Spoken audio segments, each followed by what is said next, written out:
have two friends and their names are Jose and Isabela. So this started in the first and second quarter of school. So I had to sit face to face with Jose in science, which was 7th period. And everything was going fine until I started to notice that he would like always judge me. Or he would bully me by saying things like, oh, you're like in kindergarten. Why do you sit like that? Why do you eat like that? Or why do you act like this? And I would just be like, dude, how do you even notice these things? So then I remember this one day I got my nails done, right? And they weren't even that long, like they were medium length. And I absolutely loved these nails. They were my first ever acrylics and they were a black coffin shape and the ring finger was orange and glittery. They were so pretty. And everybody thought they were pretty, except for who? Yeah, Jose. He would say things like, oh, why do you even have long nails? Like, what's the point of long nails? Those nails are the same as every other design in the school. He would say a bunch of other things about everything that I did. And it got to the point where I wasn't even able to concentrate in class because all he would do is talk about me and criticize me. So I started fighting back by criticizing him too, you know? And I guess he thought that I was the one bullying him. When in reality, it was like, you were the one that was bullying me first. That's why I'm kind of bullying you back. So this went on until towards the end of the second quarter. And let me tell you guys, by that time, I was just done with it. Like, I literally begged my teacher to let me switch tables, which she did, thankfully, and I was so much happier. Like, I was able to actually concentrate with the kids that sit with me now, and they're really nice. And I'm also starting to become friends with this one girl that sits with us. One thing I forgot to mention is that before I switched tables, Isabela and Jose sit with me. They sat next to each other, and Isabela would always take Jose's side. And she would also criticize me a little bit, but not to the point where, like, I wouldn't talk to her anymore. I still consider her my friend. But I avoid Jose now, and I'm pretty sure he avoids me. The issue now is that I feel super self-conscious about myself, and I can't do or wear anything that I used to like at school. Because in my head, I always think that someone is gonna judge me, or I'm gonna be bullied again, and I've literally had dreams about it, which scare me half to death. I haven't spoken a single word to Jose since I switched tables. So a lot of weight was lifted off of my shoulders, but I can't stop thinking that I'm gonna be bullied by him again. And not to mention, I'm also too scared to wear long nails to school, which is a shame because I absolutely love doing nails. And I love getting my nails done. I do them at home and I paint them. I also put on bling and I'm saving for some equipment so I can make my own press-on nails at home. But I still can't escape the fear of being judged or bullied and criticized or being called names again. So if you guys could please help me because I don't know what to do anymore. I've only told a close family member about this and all the things he's told me. But I've never told him the fact that I'm scared of being judged or bullied again. So I really don't know where else to go but TikTok.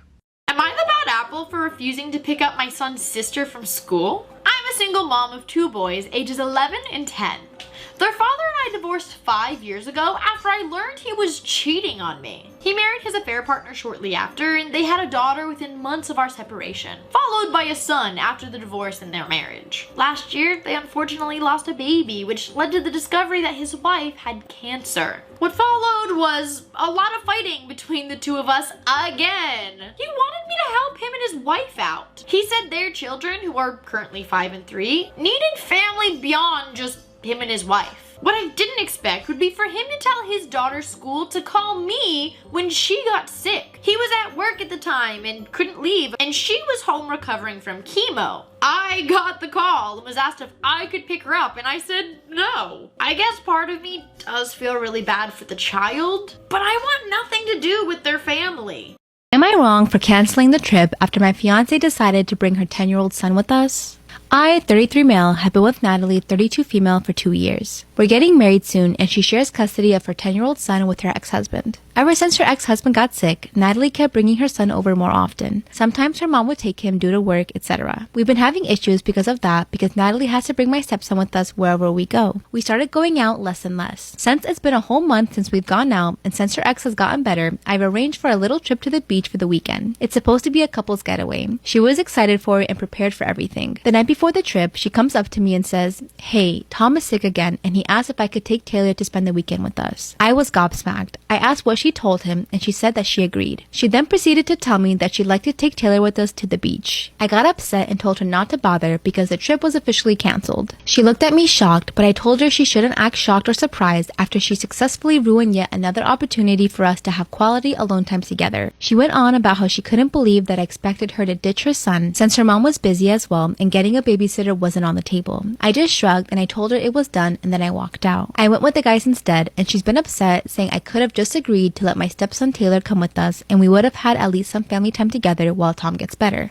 She said I was the one who screwed up. My husband told me he wants a second wife. We are practicing Mormons and my husband believes that he deserves a second wife. When we first got engaged, I told him that the only way I would marry him was if he did not take on more wives. We've been married now for 6 months and he's already begging me to get a second wife. Part of me understands why he wants it, but the other part of me thinks it's just gratuitous. No man needs more than one wife. I met a few single women at church and he's been flirting with them non-stop. One of them in particular has been flirting back. Everyone in our church knows that my husband is not allowed to have another wife. This one girl keeps trying to get into our lives. She basically shows up everywhere we do, and she's always trying to catch his eye when we're at church. I found out a dirty little secret about her. A few years ago, she used to be a stripper. I threatened her to stay away from my husband. If not, I would tell him that she was a stripper. She actually told me that my husband wouldn't believe me and that she was gonna marry him anyway. I caught them texting and she was telling him how lonely she is. I told my husband that she was a stripper and he said that he didn't care. That she needed saving? What the heck should I do now? My husband told me he wants a second wife update. That's when my husband told me that he still wants to marry her and that the church could save her. Since the news of her being a stripper in the past didn't turn him off, I had to start digging some more. I went onto her Facebook and started looking back through all of her pictures. I also went on her friends' and family's Facebooks too. On one of her friends' accounts, I found a post from 2012. They were partying it up in the Greek islands. As I looked closer into the picture, I saw there were 2 men with them. I started Googling the men's names and I found that they were both pimps. The more I searched, the more pictures I found of her with this one guy. And in some of the pictures, they were even making out. This is when it hit me. She was probably a pro.